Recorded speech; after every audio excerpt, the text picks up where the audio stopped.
गुरुभ्यो नमः।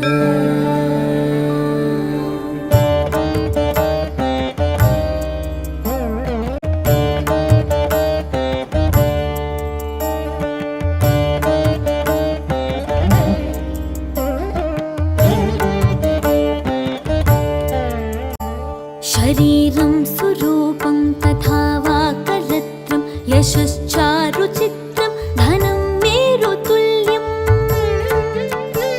मनश्चेन लग्नं गुरोरङ्घ्रिपद्मे ततः किं ततः किं ततः किं ततः किम्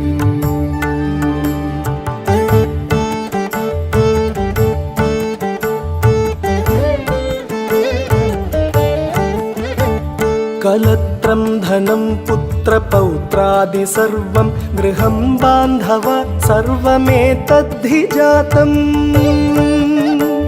मनश्चेन्न लग्नं गुरोरङ्घ्रिपद्मे ततः किं ततः किं ततः किं ततः किम्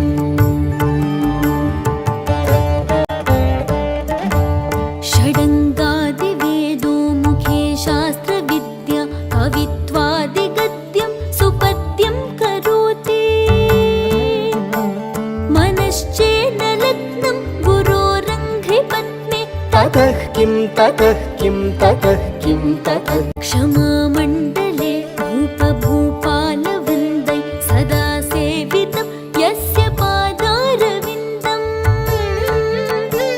मनश्चेन लग्नं गुरोरङ्घ्रिपद्मे ततः किं ततः किं ततः किं ततः न भोगे न योगे न वा वाजिराजौ न कान्तामुखे नैव वित्तेषु चित्तम्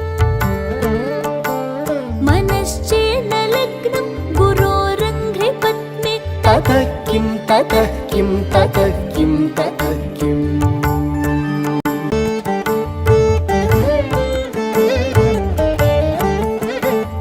अरण्येन वा स्वस्य गेहेन कार्ये न देहे मनो वर्तते मे त्वनर्घ्ये मनश्चेन लग्नं गुरोरङ्घ्रिपद्मे ततः किं ततः किं ततः किं ततः किम् गुरोरष्टकं यः पठेत् पुण्यदेही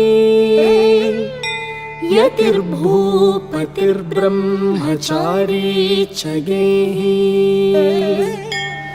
लभेद्वाञ्छितार्थं पदं ब्रह्म संज्ञम् गुरोरुक्तवाक्ये मनो यस्य लग्नम्। ॐ श्री गुरुभ्यो नमः। ॐ श्री गुरुभ्यो नमः।